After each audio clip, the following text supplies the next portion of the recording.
O livro de Tiago é um livro, como eu falei, pequeno, mas um livro extremamente prático. Um livro que relata o coração de um pastor para a sua igreja.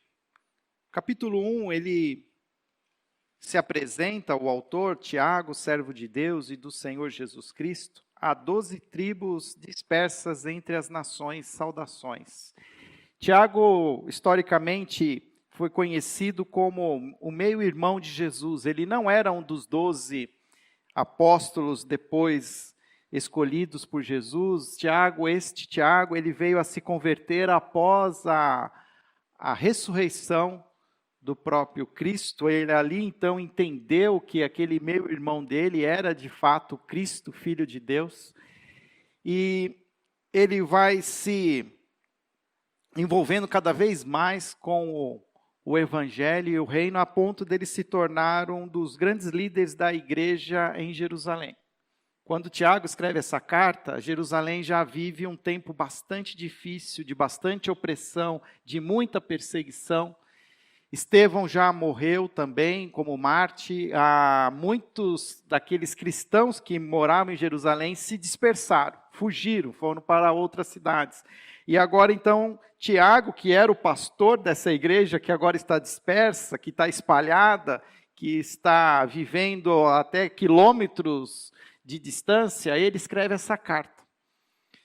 Muito parecido com a realidade que a gente vive, uma realidade também de uma igreja hoje que está dispersa.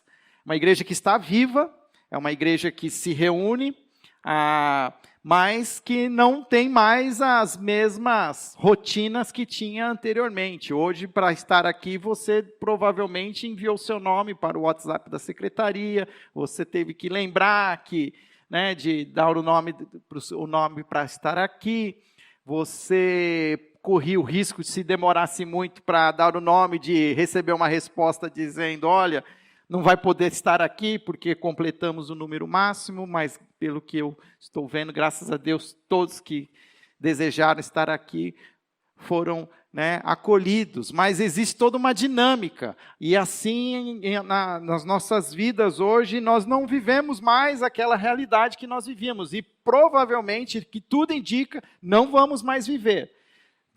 Retomaremos algumas rotinas, mas algumas coisas nunca mais serão as mesmas, A pensar que já existe uma geração de bebês que já nasceu na pandemia. Que se tinha uma geração que era aquela que a gente diria, a geração virtual, que já se envolveu com todas as tecnologias, agora a gente tem uma outra geração que daqui mais para frente os especialistas vão chamar de algum nome aí, a geração da pandemia, mas que também terá comportamentos interessantes, que quem viver saberá e experimentará. E o que nós podemos hoje aproveitar da carta de Tiago é um pouco desse coração desse pastor, que traz a palavra a uma igreja que está dispersa, uma igreja que continua viva, mas precisando viver, sem parar de viver.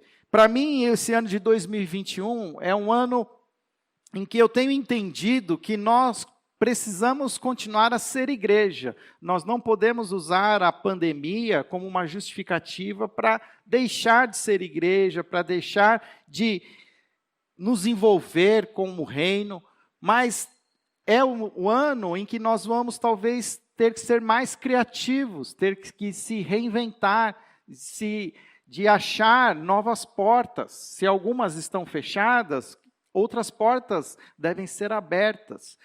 E como é que nós vamos fazer isso acontecer? O próprio livro de Tiago, e a gente já estudou isso semana passada, diz que aqueles que precisam de sabedoria, então peçam a Deus. Então a gente vai orar pedindo ao Senhor que nos dê sabedoria, que nos dê que ele diz que o que é a sabedoria? Essa habilidade para viver a vida cristã que o Senhor deseja que vivamos. Se você está aqui hoje, ou aquele que está lá assistindo, você está vivo porque Deus permite. Porque não é só o coronavírus que está hoje de alguma maneira, ameaçando a nossa vida, mas tem N outras coisas que também podem, em algum momento, ceifar a nossa vida. Mas o Senhor tem, de alguma maneira, em sua soberania, preservado as nossas vidas. Tem nos sustentado. E se Ele tem nos sustentado, e de novo, essa é a reflexão que eu faço, e é a pergunta que eu tenho orado: ó Senhor, o que queres Tu de mim? Porque a minha oração, às vezes, parece que é aquela oração de Jesus: Senhor, afasta de mim esse cálice. Mas o que Ele tem dito é o seguinte: continua. Foste fiel no pouco, sobre o muito te colocarei. Você tem conseguido perseverar, agora quero que você aprenda a viver num contexto de pandemia, num contexto de dificuldades, de incertezas. Porque eu quero que você se torne cada vez um discípulo mais parecido comigo. E, de novo, o livro de Tiago, então, pode nos ajudar.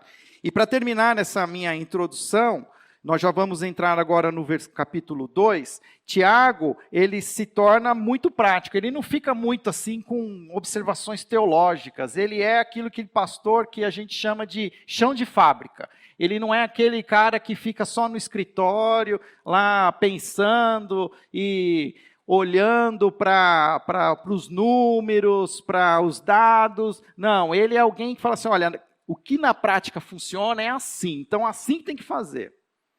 E ele vai ser bem direto, já no capítulo 2, ele vai nos mostrar, o capítulo 2 ele tem duas partes, exatamente do versículo 1 ao versículo 13, é uma primeira metade, onde ele vai falar daquilo que ele percebe que a igreja acaba fazendo, que é a acepção de pessoas. E na segunda parte ele vai falar sobre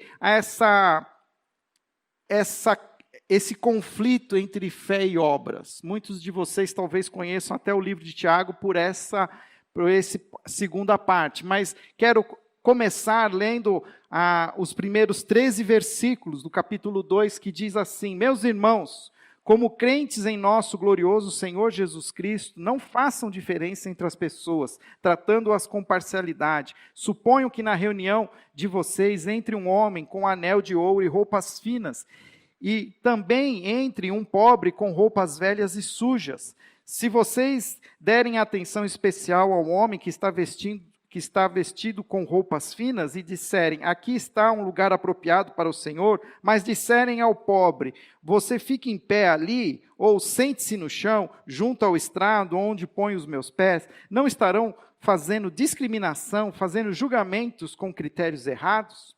Ouçam, meus amados irmãos, não escolheu Deus os que são pobres aos olhos do mundo para serem ricos com fé, para serem ricos em fé e herdarem o reino que Ele prometeu aos que o amam? Mas vocês têm desprezado o pobre. Não são os ricos que oprimem vocês? Não são eles os que arrastam para os tribunais? Não são eles que difamam o bom nome que sobre vocês foi invocado?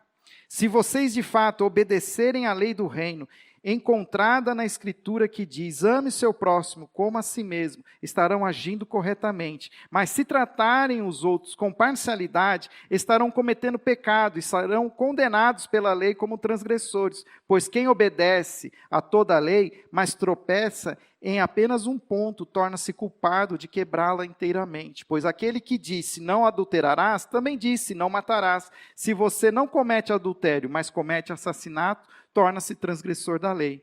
Falem e ajam como quem vai ser julgado pela lei da liberdade, e porque será exercido juízo sem misericórdia sobre quem não foi misericordioso. A misericórdia triunfa sobre o juízo. Se no primeiro capítulo de Tiago, ele fala mais sobre a ideia de como você vai viver diante das provações, diante das dificuldades, e ele vai citando algumas afirmações, alguns imperativos. Então ele diz assim: Fique feliz na aprovação, porque isso vai te ajudar a ser uma pessoa mais madura. Cuidado para não reclamar demais, não ter sair da sua boca palavras que depois você vai se arrepender. Ao mesmo tempo, ele fala, se você não entende o que está acontecendo, então ora, pede a Deus, pede sabedoria. Ao mesmo tempo, ele diz assim, cuidado para que o seu contentamento não fique muito ligado com aquilo que você tem, com o que você não tem, com o que você perdeu ou com o que você quer ter, mas tente manter-se contente com aquilo que você tem hoje. Ele vai citando várias circunstâncias que afetam o nosso estado de espírito, o nosso ânimo. Agora, a partir do capítulo 2, ele fala de novo de algumas mesmas dessas práticas, mas ele amplia um pouco mais. E agora, no capítulo 2, Tiago, ele já vai bem direto em duas coisas que para ele são muito complicadas, que como um pastor ele acha inadmissível, que é, por exemplo, a prática comum que se tem de fazer acepção de pessoas, que na nossa linguagem mais contemporânea é a discriminação, ou até mesmo aquilo que ainda está mais ainda evidente, o racismo, que aparece claramente, porque nós temos, a gente coloca as pessoas em patamares, de pessoas mais importantes, menos importantes, pessoas mais interessantes, pessoas menos interessantes, pessoas mais bonitas, pessoas mais feias, pessoas mais simpáticas, pessoas menos simpáticas. A gente tem N possibilidades de catalogar as pessoas, e ele fala exatamente de uma essencial e extremamente perigosa, que é você catalogar as pessoas, colocar as pessoas como mais especiais ou menos especiais pela sua aparência.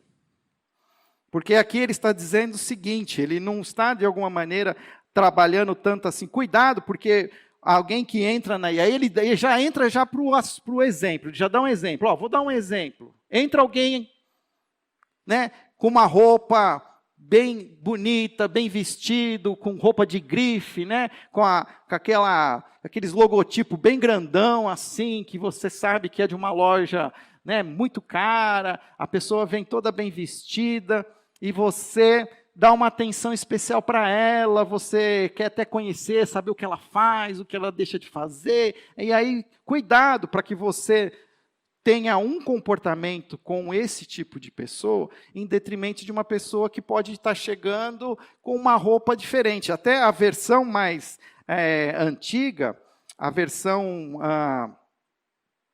a revista e atualizada, por exemplo, ela fala assim de trajes andrajosos, que na verdade não quer dizer uma roupa suja, mas é uma roupa desgastada, é alguém que você percebe assim, que ele não tem muitas roupas, mas ele usa sempre a mesma, uma roupa mais russa, mais assim, desbotada.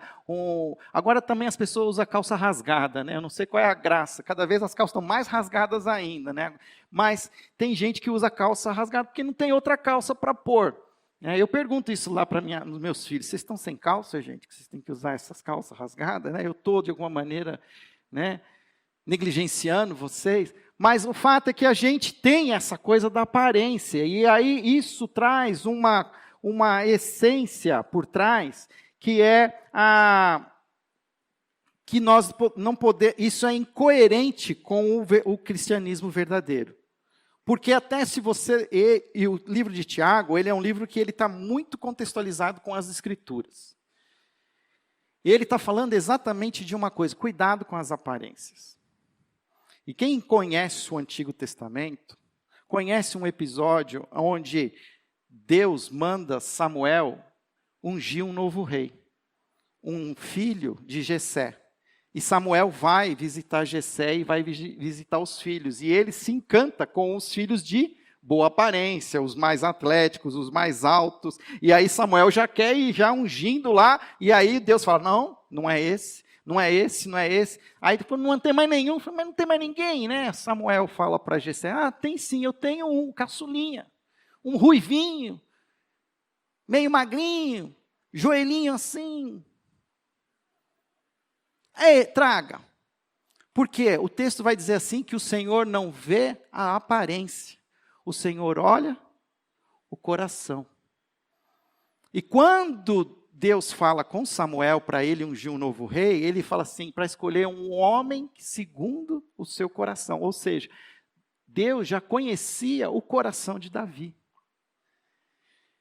E nós hoje temos que aprender a entender essa realidade e essa prática que nós hoje temos, e é fácil, a gente conhece as igrejas. Quem é velho de igreja sabe que essas coisas acontecem. Quantas vezes aqui a gente tem a história de pessoas que entram aqui porque vem o culto acontecendo, mas pessoas moradores de rua, né? Aí antigamente que tinha o diácono já era treinado para não deixar a pessoa entrar. Mas a gente até deixa entrar, mas a gente ainda tem um pouco de dificuldade. Às vezes as pessoas realmente vêm alcoolizadas, não vêm sóbrias.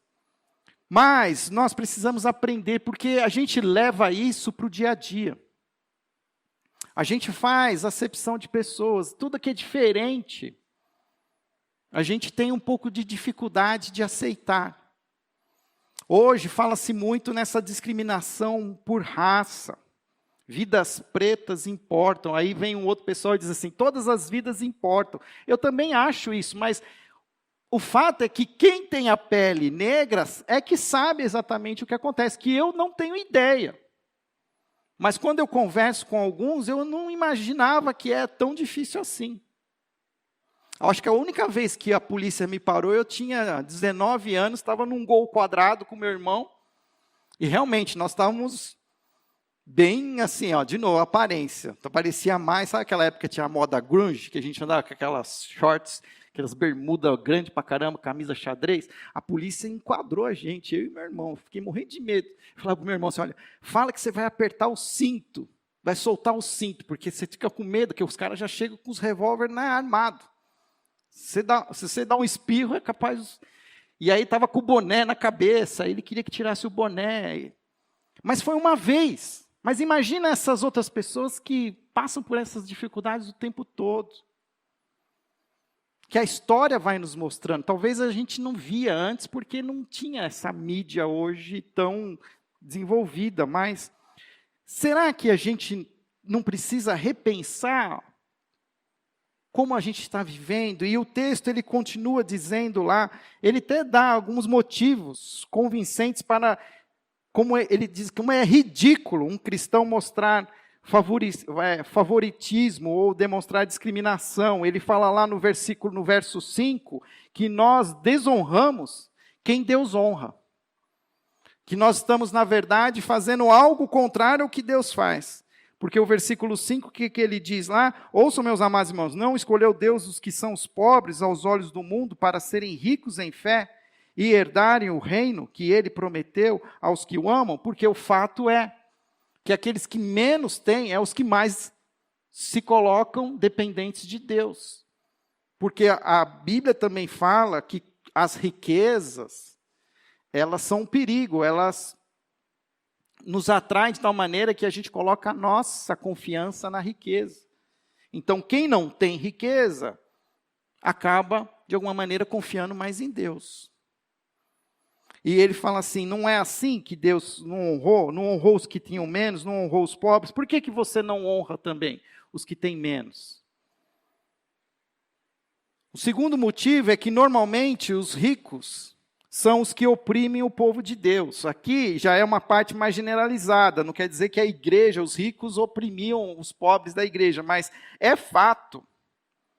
E a nossa história brasileira conta, né? Quem conhece a tradição do coronelismo, não é? Que é quem mais o pessoal honra, que são lá os coronéis, são aqueles que mais oprimem a camada mais necessitada. E isso faz parte da nossa cultura hoje. E dentro da igreja não pode ter isso.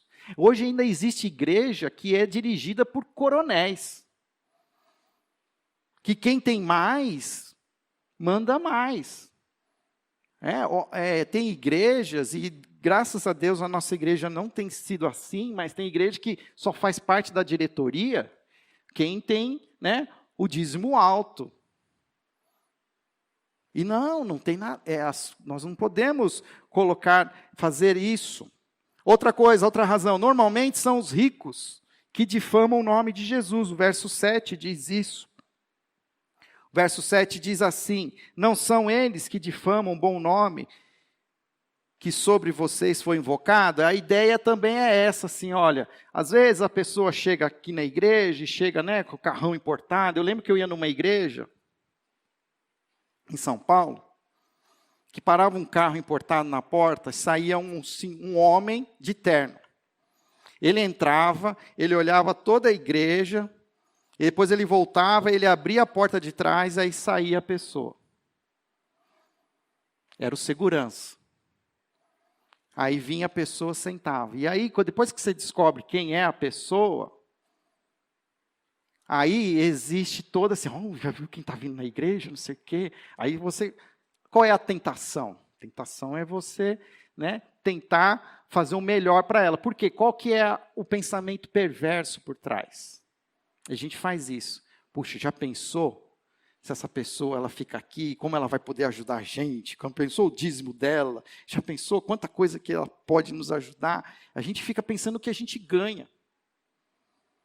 E se entra o pobre não, vai ter que ajudar, vai ter que fazer isso, vai ter que ir com o cara lá, vai ter que ficar ouvindo o que ele tem para falar, vou ter que ficar sentindo o cheiro, né, do CC dele. Verdade ou mentira que a gente não faz isso? Faz. Então, Tiago, ele tá batendo de frente com a igreja e dizendo, olha, cuidado, porque a gente está invertendo a lei do reino, que é o quarto motivo, é uma transgressão da lei do reino. Versículo 8 ele diz, se vocês de fato obedecem, não, perdão, estou lendo certo, que é? Se vocês de fato obedecem à lei do reino, encontrado nas escrituras, que diz, ame o seu próximo como a si mesmo, na versão antiga ele fala da lei régia, ou seja, que lei que é essa? É a lei dada pelo rei. Quem deu essa lei? Foi Jesus. Jesus, qual é o principal mandamento? Amarás o Senhor teu Deus de todo o seu coração e ao próximo como a si mesmo. Aí o religioso pergunta, quem é o meu próximo? Aí vai lá para a parábola do filho pródigo, do bom samaritano, que é Lucas 10. E lá é interessante, porque quem é o próximo? É um samaritano. Para nós, samaritano, tudo é bom, né? Porque a gente lê na Bíblia que ele é um bom samaritano, a gente acha que todo samaritano é bom. Mas na cabeça do judeu, samaritano era assim um povo tão impuro que você não podia nem encostar neles. Eu ouvi uma vez uma contextualização de um jovem lá pregando para os jovens, que assim, olha, você quer entender o que é um samaritano? Pensa hoje num travesti. Que alguém se machuca aqui na Andrade Neves, aí passa o pastor Fábio, ele desvia o carro, aí passa algum outro, né, pastor, não sei o quê, aí um travesti para e ajuda a pessoa. É isso que é o choque que Jesus quer dizer quando ele fala samaritano. Que é alguém que a gente põe numa categoria, né, dos menos especiais.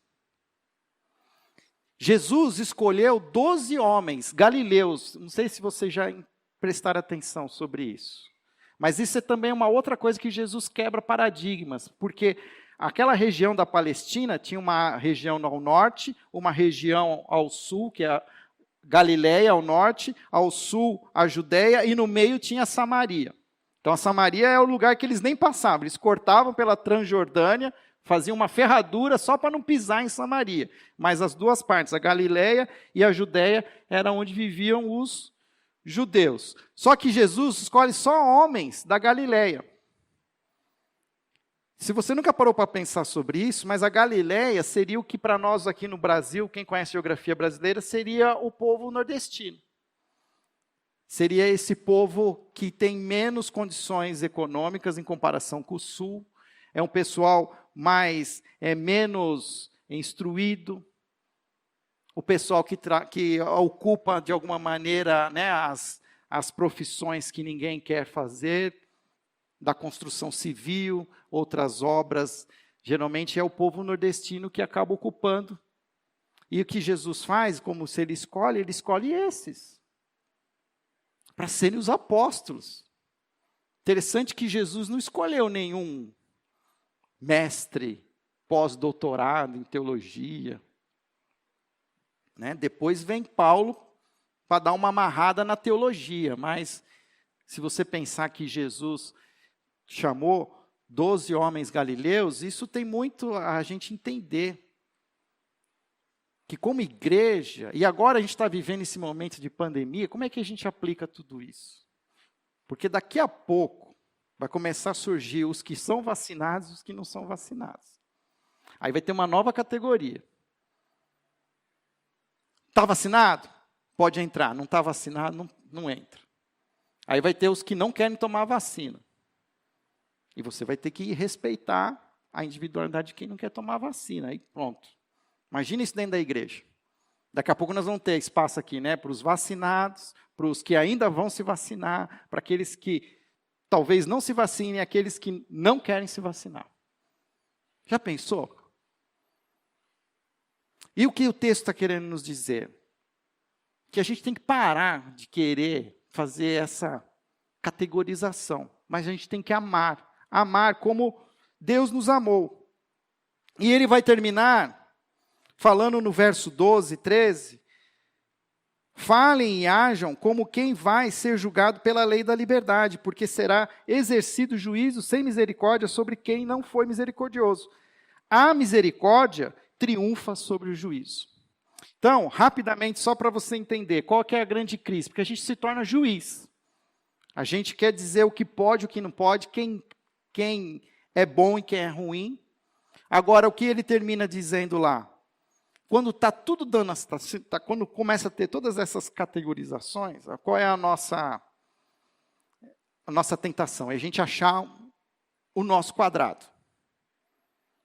E o que Tiago está dizendo é o seguinte, gente, olha, lembra uma coisa, a misericórdia vence o juízo. Lembre de vocês mesmos. Porque nós pecamos, nós merecíamos morrer. A justiça pede a nossa morte. Mas a misericórdia pede que a gente continue vivo. Se você está vivo aqui hoje, é porque a misericórdia venceu o juízo. Então, cuidado, para que você que tem experimentado a misericórdia, não sobreponha o juízo acima da misericórdia. E aqui ele fala sobre questão de riquezas, mas de novo, tem a ver com cor de pele, tem a ver com crenças. Né? Dentro do nosso mundo evangélico, né, temos tantos, tem lá, né, o conservador, tem o outro lá, né, de cabeça mais aberta. Politicamente, não dá nem para entrar na política, né? Mas tem cristão de esquerda, tem cristão de direita, tem cristão de nada, que é chamado, né, de isentões. Tem também. Mas tem também os ultra. Se eu ficar entrando nesse negócio, o juízo vai ser maior que a misericórdia. Por isso que a gente precisa, sabe que eu quero ensinar você, a igreja, a gente dá um passo para trás. Aqui a gente não está querendo ter razão. A gente quer simplesmente amar as pessoas. Amar as pessoas, vamos amá-las, vamos acolhê-las, vamos cuidar, vamos ajudar a quem precisa ser ajudado. Vamos estar perto de quem tem necessidade. E aí vem a segunda parte, que então vem que aí é onde a coisa fica ainda mais forte, porque, para você ter uma ideia, o que Tiago afirma aqui trouxe tanta polêmica que Lutero, que é conhecido como reformador da igreja, ele tirou da Bíblia dele o livro de Tiago. Você acredita nisso? Porque ele falava assim, mas tem que entender a história. Quem era Lutero? Lutero era um religioso católico, ele era um sacerdote católico. E qual foi a crise dele quando ele fez as 95 teses contra a Igreja Católica, porque tinha a questão da salvação. A salvação era comprada, das indulgências. Você ia lá e pagava um valor e o Papa assinava que você estava salvo. Então, tinha as boas obras. O que eram as boas obras? Você pagava. Faz alguma coisa e você está perdoado. Então, para Lutero, esse negócio de obra era uma polêmica muito grande. Aí ele olha para Tiago, Tiago vê assim que fé sem obras é morta. Ele fala, isso aqui é palha. Literalmente ele fala, isso aqui não pode. É inadmissível. Mas vamos ler o que ele diz, versículo 14.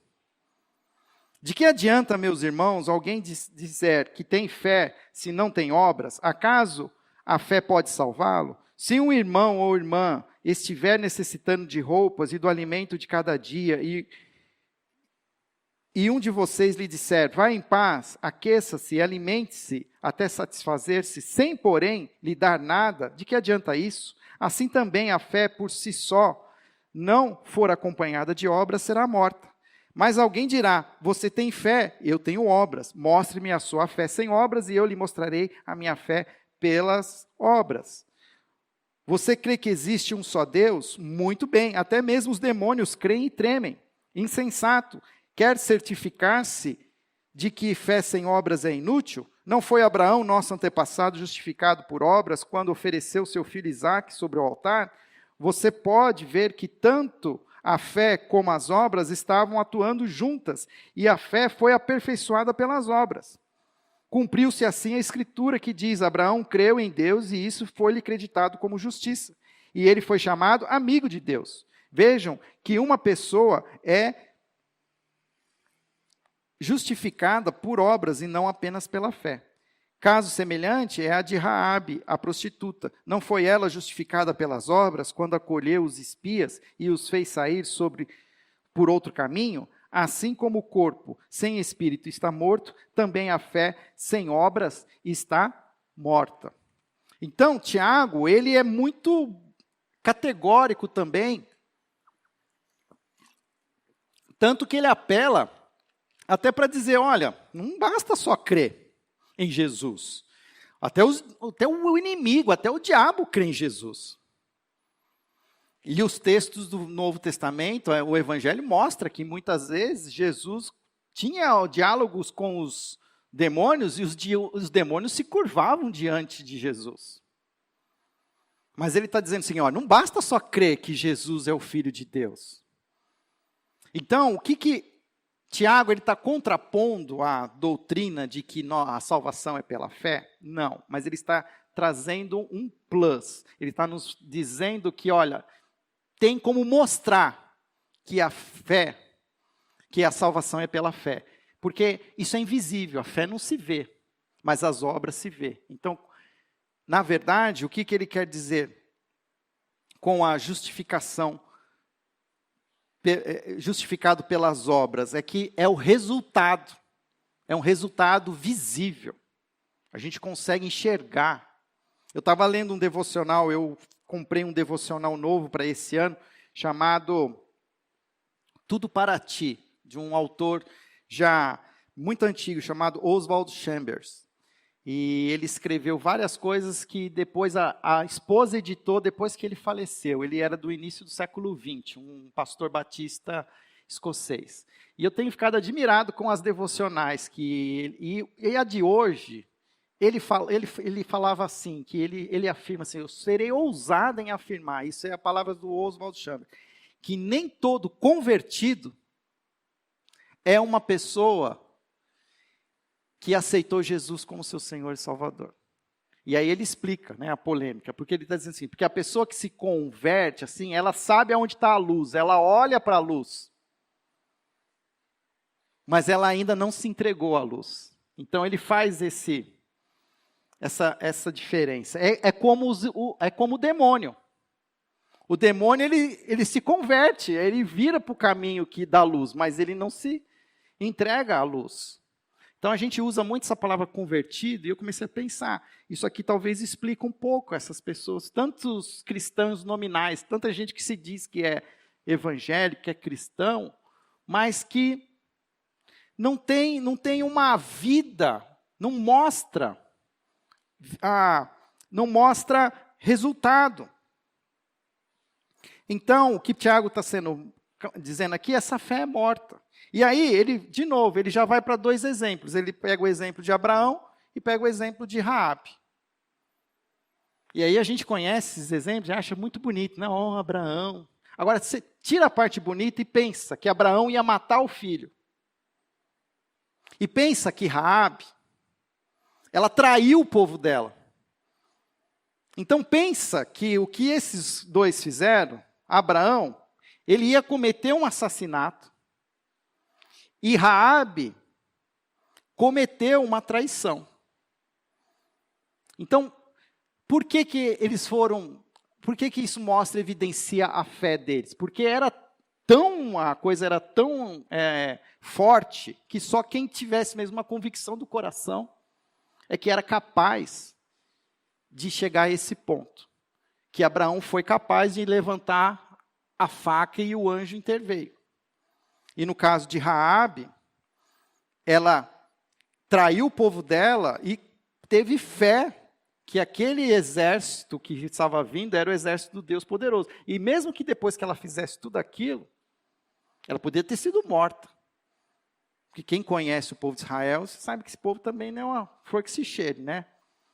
Então, matar uma prostituta pagã era fácil. Mas ela creu que ela seria salva. E ela... Então, em resumo, para a gente ceiar,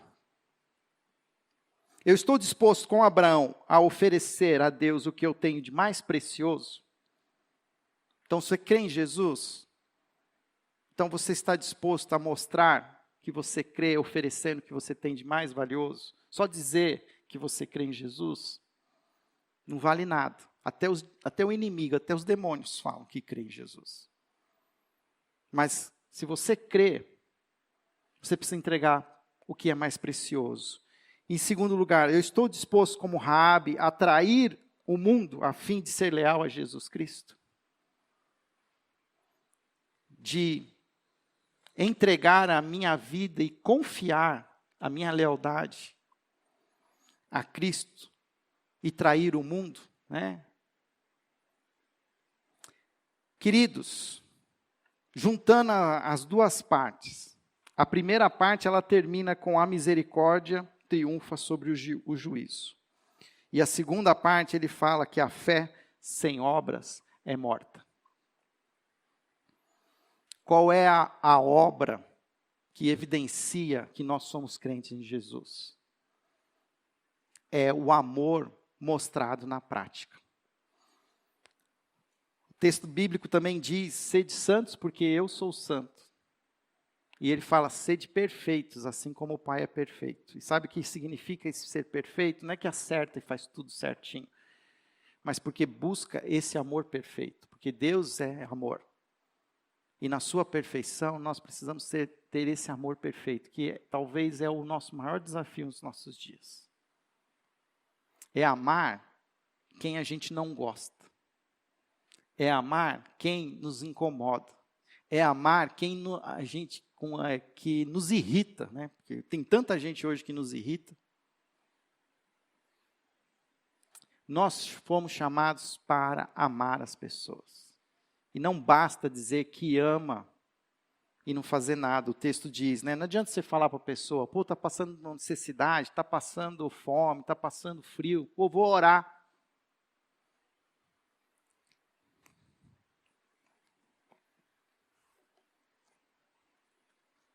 Sabe o que Deus falou para mim? Eu estou cansado de ouvir as suas orações. Você pedindo para mim fazer as coisas que é você que tem que fazer. Eu estou cansado de ouvir você me pedir para mim fazer algo pela outra pessoa, quando na verdade é você que tem que fazer. Porque eu te dei o meu poder para você fazer. Eu te dei o recurso, não para você satisfazer os seus desejos, mas para ser generoso com quem não tem. Eu te dou a roupa para você repartir com quem não tem. Eu te dou o alimento para você repartir com quem não tem. Para de ficar pedindo para mim fazer o que você tem que fazer. Por isso que eu quero pedir para nós, nesse momento que a gente vai celebrar a ceia, nós avaliarmos o nosso coração, avaliarmos a nossa fé. Nós estamos começando o ano. E a gente precisa ser diferente. A igreja que vai sobreviver a essa pandemia não é a mesma igreja que existia, é uma nova igreja. Uma igreja, talvez, que vai sofrer mais. Mas a igreja que vai sobreviver é a igreja generosa. É a igreja amorosa. É a igreja misericordiosa. Nós ainda temos o privilégio de poder abrir as nossas portas, de confessar Jesus como nosso Senhor e Salvador. Mas haverão dias difíceis. E a igreja que vai prevalecer é a igreja que reflete quem é Jesus. Igrejas nominais, já foi decretada a sua morte. As igrejas nominais não sobreviverão. Elas poderão até continuar mostrando seus nomes, mas não são de fato a igreja de Jesus. Feche seus olhos, nós vamos orar. Senhor, é tanta coisa, tanta profundidade, Pai, nesse capítulo, que dava para a gente fazer uma série só disso. Mas eu tenho certeza que algo falou ao nosso coração. Algo de tudo aquilo que foi exposto, algo foi o que mais chamou a atenção de cada um de nós. Que nós possamos, Senhor, buscar mais isso que nos chamou a atenção, que agora a gente possa continuar com a ajuda do Teu Espírito, Senhor, a se aprofundar, a refletir, a buscar, para entender mais, ó Pai. E que nós possamos, à luz de tudo que nós ouvimos, não só nos converter ao caminho do amor, mas nós nos rendermos ao caminho do amor. Que possamos, Senhor, começar a nos arrepender das nossas atitudes, das nossas velhas práticas, dos nossos preconceitos. Que possamos, Senhor, nos render, nos entregar a Ti, assim como Abraão se rendeu, assim como Raabe se rendeu. Assim como Abraão entregou aquilo que ele tinha de mais precioso, e Raabe traiu a sua geração, porque ela confiou em algo maior, que deu a ela esperança de vida, que, ó Pai, agora ao celebrar a ceia do Senhor, nós possamos trazer essas lições aos nossos corações, porque foi exatamente isso que o Senhor fez por nós. O Senhor entregou aquilo que o Senhor tinha de mais precioso. Entregou Jesus por nós, para que nós não fôssemos mortos pela justiça, mas fôssemos salvos pela Tua misericórdia.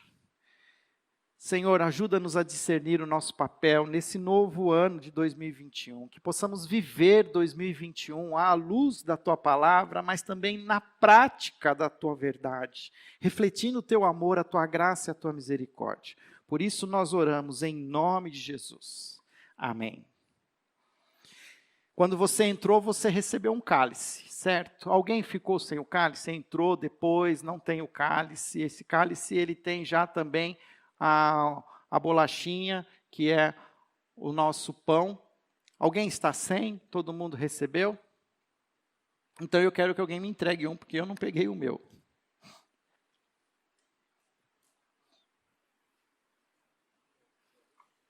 E vai me trazer um lá. Você que está em casa, você também é convidado a... Obrigado, Léo. A celebrar a ceia conosco. Pedi para que você separasse em casa os elementos, o suco de uva, o pão. E por que é importante celebrar a ceia do Senhor? A ceia do Senhor é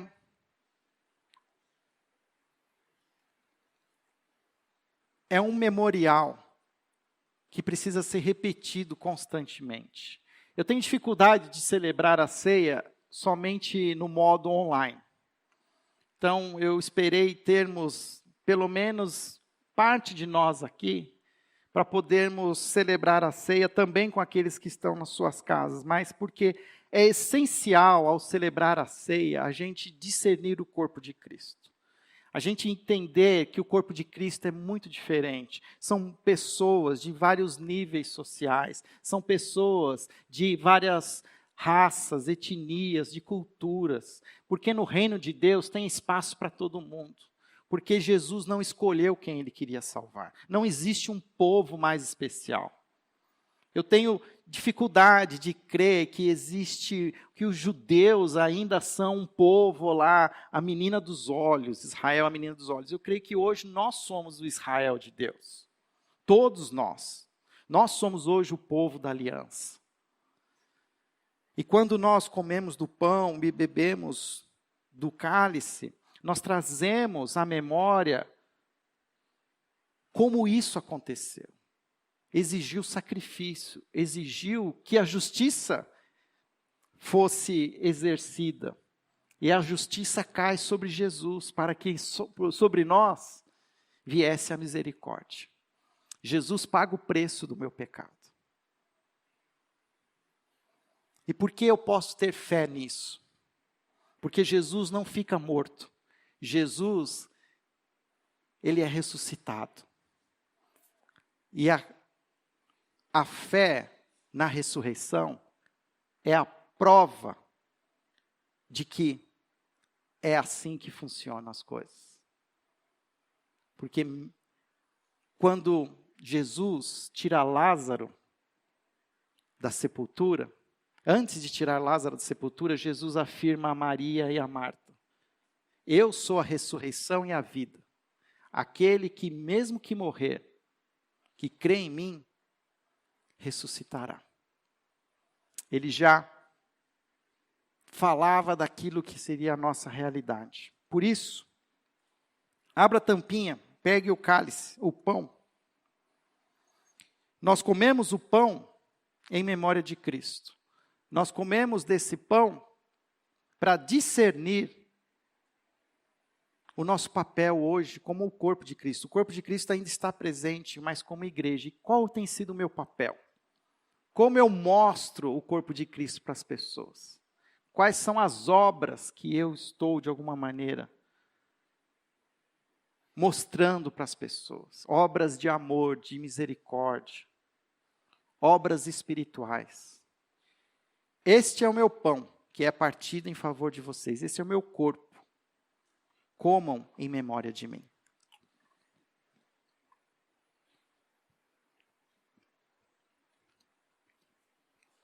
Obrigado, Senhor, por podermos ter o privilégio hoje de ser parte do corpo de Cristo. Ó Pai, ser parte do corpo de Cristo hoje é um tremendo desafio. Mas estamos começando esse ano e nós nos propusemos, ó Pai, a discernir, a pedir ao Senhor sabedoria para aprendermos a ser esse corpo de Cristo vivo, que não declara somente a sua fé em Cristo, mas mostra o seu amor através das suas obras, através da nossa generosidade, através da nossa misericórdia. Mostra-nos, Senhor, esse caminho de graça e misericórdia. Mostra-nos, Senhor, a Tua vontade, para que possamos ser cada vez mais essa igreja visível, mesmo dispersa. Que o Senhor esteja nos ajudando, Pai, te pedimos em nome de Jesus. Amém. E de novo, tudo isso aconteceu porque Jesus derramou o seu sangue por mim e por você. O sangue capaz de me perdoar e me purificar de toda injustiça. Na verdade, toda vez que eu peco, toda vez que eu escolho fazer a minha vontade e não a de Cristo, eu estou menosprezando o sangue de Jesus na cruz. Mas porque é o sangue de Jesus, ele tem poder para me perdoar, mesmo hoje. Onde abundou o pecado, superabundou a graça. Não existe pecado que não possa ser perdoado. E Deus não faz lixo. Todos nós somos filhos amados de Deus, salvos em Cristo Jesus. A misericórdia venceu o juízo. Este é o meu cálice, é uma nova aliança que faço com vocês. Bebam em memória de mim. Louvado seja o teu nome, ó Pai, pela tua graça. Senhor, como é bom trazer à memória o sacrifício de Jesus na cruz. Porque, Senhor, esse é o ponto de partida, é onde tudo começou. A minha vida, Pai, a vida cristã que eu vou viver, ela começa na cruz de Cristo. E é essa cruz, ó Pai, a qual eu me converto, eu dirijo o meu coração, os meus passos. É diante dessa cruz, ó Pai, que eu me inclino, que eu, ó Pai, me prostro, reconhecendo que eu não posso, mas Tu podes. Que eu não quero, mas Jesus quer. Que eu, ó Pai, ainda sou muito orgulhoso. Ainda sou, ó Pai, um pecador, obstinado, que ainda faço acepção de pessoas, que ainda escolho quem eu vou amar. Mas, ó Pai, que o Senhor aperfeiçoe em mim o Teu amor. Aperfeiçoe em mim, Senhor, o Teu amor. E que eu possa, Pai, através do Teu Espírito Santo, aprender a discernir o que tenho hoje guardado de precioso que não tenho entregue a Ti. Que eu entregue a Ti, ó Pai. E as amarras que eu ainda tenho com o mundo. Os contratos, os compromissos que eu tenho com o mundo, ó Pai, que eu possa os quebrar. Eu possa, Senhor, rompê-los. E dar as costas, assim como Raabe deu as costas para Jericó. Porque ela abriu o seu coração para algo maior que vinha de Ti. E eu não sei o que é, Pai, mas nós queremos. Queremos o que é Teu, e não o que o mundo dá. Porque o Senhor já mostrou o que o Senhor tem Jesus. E nós queremos Jesus. Que essa seja a nossa oração este ano. Em nome de Jesus. Amém.